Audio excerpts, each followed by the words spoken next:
Good morning. Today we are looking at percentage. And you have a worksheet that you're going to be completing this week that has to do with percentages and figuring out how to find percentage or convert a fraction to a percentage. It's actually pretty easy. You've been doing it for a long time, but sometimes we forget how to do this. So before going over some sample problems on the worksheet, I want to show you just a quick basic idea behind percentage. When you have percentage, you're taking a part of something, dividing it by the total, and then you multiply that number by 100 to get your percentage. Okay? So we're gonna just, I'm gonna show you a quick example. If I have 10 coins, 10 coins is my total. And let's say 6 of them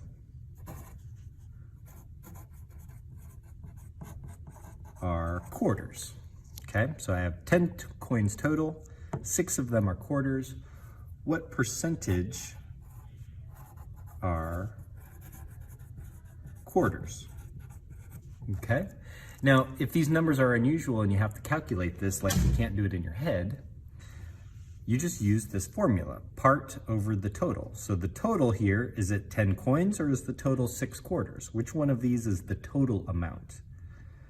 Hopefully you can recognize that the 10 coins is the total amount. So I put 10, and then the part that I'm looking for is the quarters. I want to know what percentage of quarters I have. So the part is 6. 6 divided by 10, if I do that on my calculator, I get 0.6. Now that doesn't mean it's 0.6%. I'm not done. That's just a fraction. So this equals 0.6. The next thing I have to do is I have to multiply this 0.6 by 100. And if I take 0.6 times 100, I'm going to get 60. So this is actually 60%. Now, these numbers are pretty nice, so let's change it up. Let's say I have, I'm just going to make this up. Let's say I have 37 coins, okay? So that's my total, 37 coins. Of those 37 coins, 23 are quarters. Now that's not nice and neat. I have no idea what this percentage is, but I can easily calculate it. I know that my total, the whole, is 37 coins.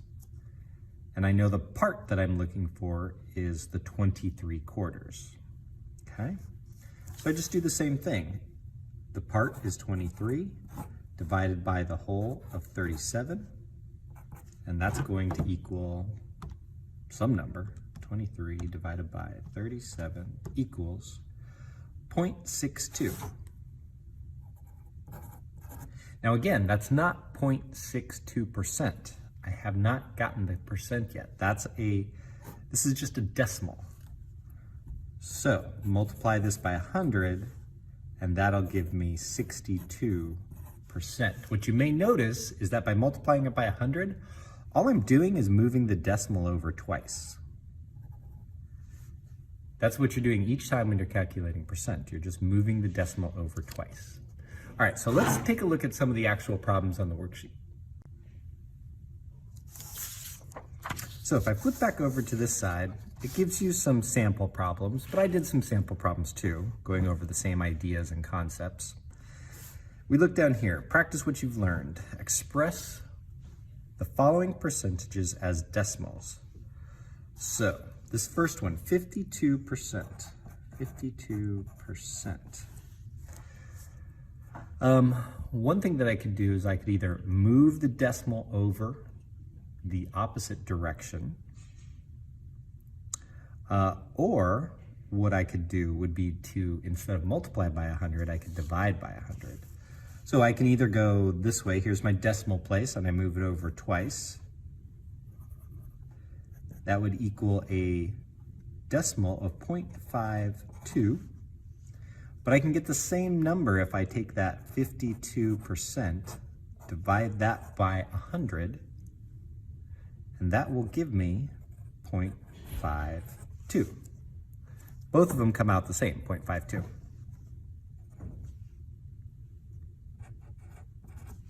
So see what you can find for the rest of these. D is going to be tricky because it's less than 1%. It's a very, very small percentage. So that's going to get a little tricky. If we look on the next page here, the next problem set says express the following fractions as both a decimal number and a percentage. So the first part is easy. The decimal is a piece of cake. All I have to do is enter that into my calculator. 75 divided by 100 equals 0.75. So that is my decimal number. Now the percentage, remember, what do I have to do to the decimal to figure out the percent? I'm going to multiply this number by 100. Okay, 75 or 0.75 times 100 equals 75%. Important that you put the percent here. If it's just 75, that's just a number, but we want to know that it's 75%.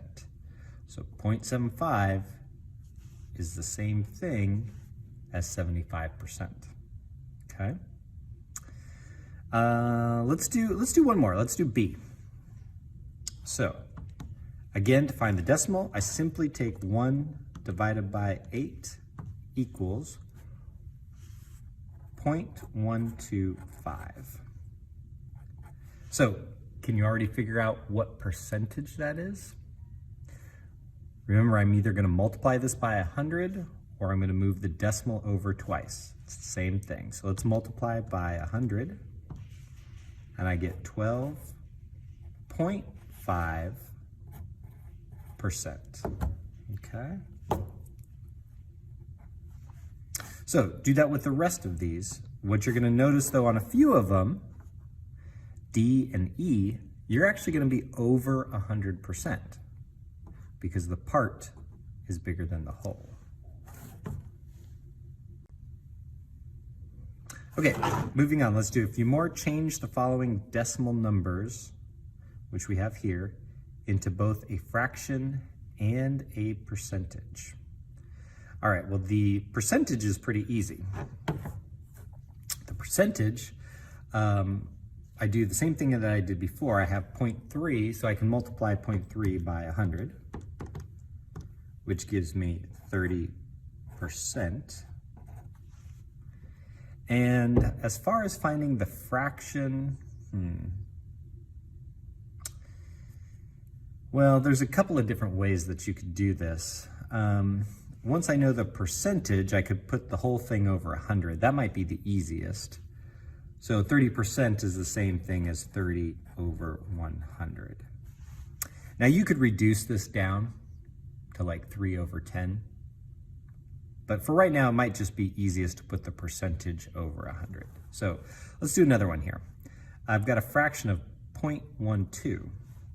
So I take 0.12 times it by 100, and that's going to give me 12%.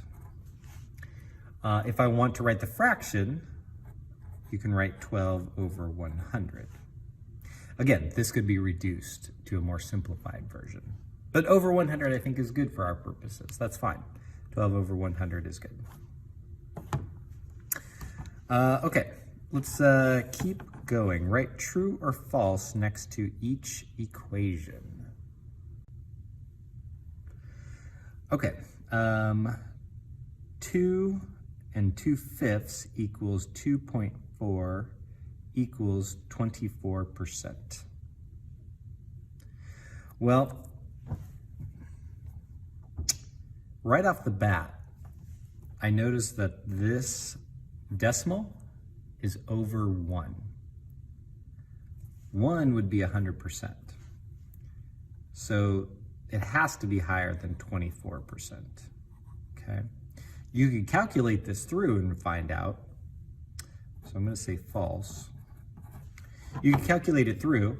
So if 2.4 is our decimal, 2.4 times 100 equals 240% is what the answer should say. But this one just says 24%. So that's false.